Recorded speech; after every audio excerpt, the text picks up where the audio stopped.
Actes des Apôtres, chapitre 13. Premier paragraphe, versets 1 à 3.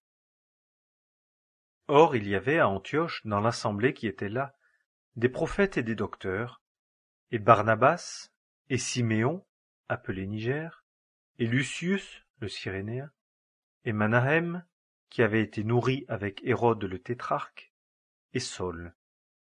Et comme ils servaient le Seigneur et jeûnaient, l'Esprit Saint dit: Mettez-moi maintenant à part Barnabas et Saul pour l'œuvre à laquelle je les ai appelés. Alors, ayant jeûné et prié, et leur ayant imposé les mains, ils les laissèrent aller. Deuxième paragraphe, versets 4 à 12. Eux donc, ayant été envoyés par l'Esprit Saint, descendirent à Séleucie. Et de là, ils firent voile pour Chypre. Et quand ils furent à Salamine, ils annonçaient la parole de Dieu dans les synagogues des Juifs, et ils avaient aussi Jean pour serviteur. Et ayant traversé toute l'île jusqu'à Paphos, ils trouvèrent un certain homme, un magicien, faux prophète juif, nommé Bar-Jésus, qui était avec le proconsul Serge Paul, homme intelligent. Celui-ci, ayant fait appeler Barnabas et Saul, demanda à entendre la parole de Dieu. Mais Élymas le magicien, car c'est ainsi que son nom s'interprète, leur résistait, cherchant à détourner le proconsul de la foi. Et Saul, qui est aussi appelé Paul, étant rempli de l'Esprit Saint, fixant ses yeux sur lui, dit: Ô homme plein de toute fraude et de toute méchanceté, fils du diable, ennemi de toute justice, ne cesseras-tu pas de pervertir les voies droites du Seigneur? Et maintenant, voici la main du Seigneur est sur toi, et tu seras aveugle, sans voir le soleil pour un temps. Et à l'instant, une obscurité et des ténèbres tombèrent sur lui, et se tournant de tous côtés, il cherchait quelqu'un qui le conduisît par la main. Alors le proconsul, voyant ce qui était arrivé, crut, étant saisi par la doctrine du Seigneur. Troisième paragraphe, versets 13 à 41. Et faisant voile de Paphos, Paul et ses compagnons se rendirent à Perge de Pamphylie. Mais Jean, s'étant retiré d'avec eux, s'en retourna à Jérusalem. Et eux, étant partis de Perge, traversèrent le pays et arrivèrent à Antioche de Pisidie, et étant entrés dans la synagogue, le jour du sabbat, ils s'assirent. Et après la lecture de la loi et des prophètes, les chefs de la synagogue leur envoyèrent dire: Hommes frères, si vous avez quelques paroles d'exhortation pour le peuple, parlez.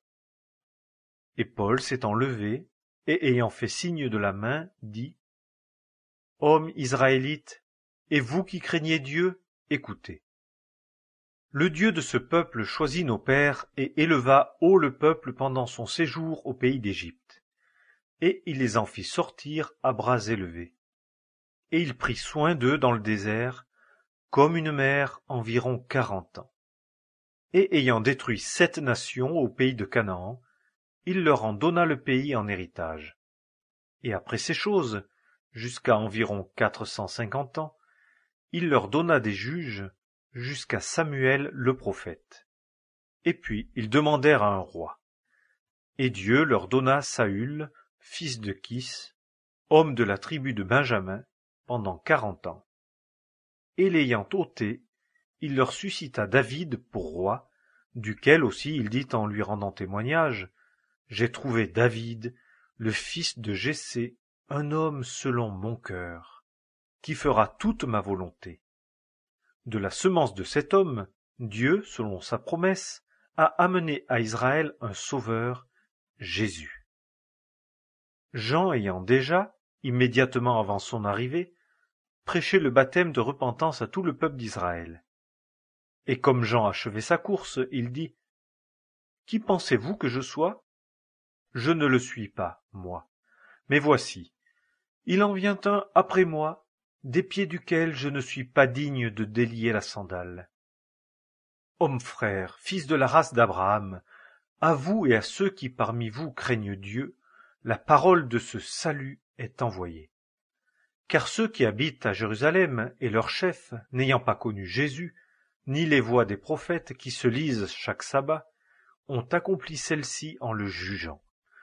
Et quoiqu'ils ne trouvassent en lui aucun crime qui fût digne de mort, ils prièrent Pilate de le faire mourir. Et après qu'ils eurent accompli toutes les choses qui sont écrites de lui, ils le descendirent du bois et le mirent dans un sépulcre.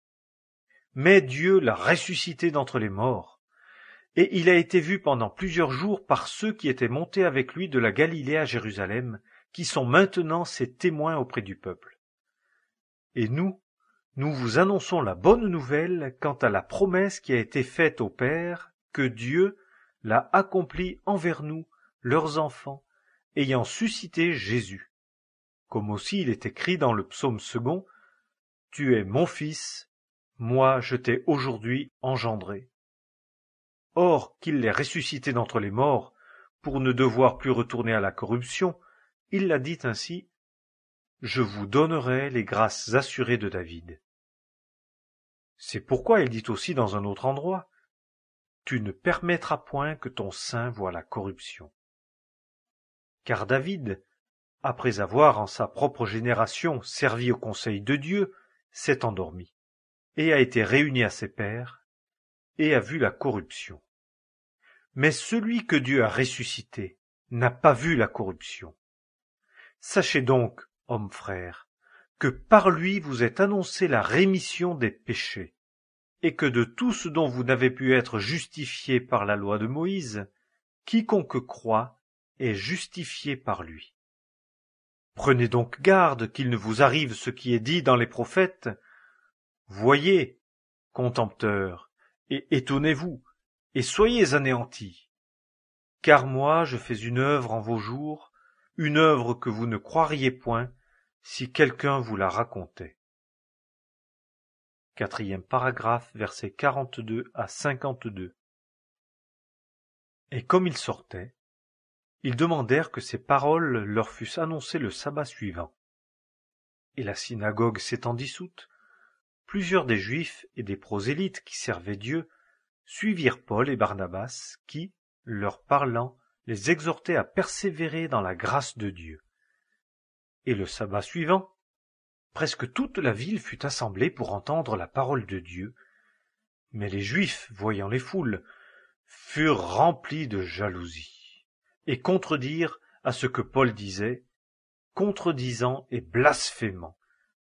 Et Paul et Barnabas, s'enhardissant, dirent, « C'était à vous, premièrement, qu'il fallait annoncer la parole de Dieu, mais puisque vous la rejetez, et que vous vous jugez vous-même indigne de la vie éternelle, voici, nous nous tournons vers les nations.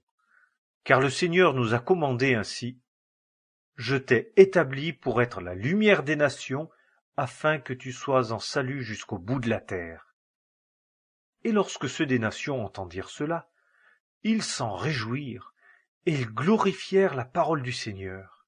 Et tous ceux qui étaient destinés à la vie éternelle crurent. Et la parole du Seigneur se répandait par tout le pays.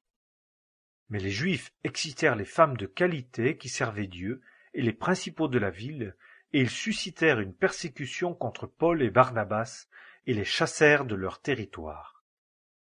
Mais eux, ayant secoué contre eux la poussière de leurs pieds, s'en vinrent à Iconium.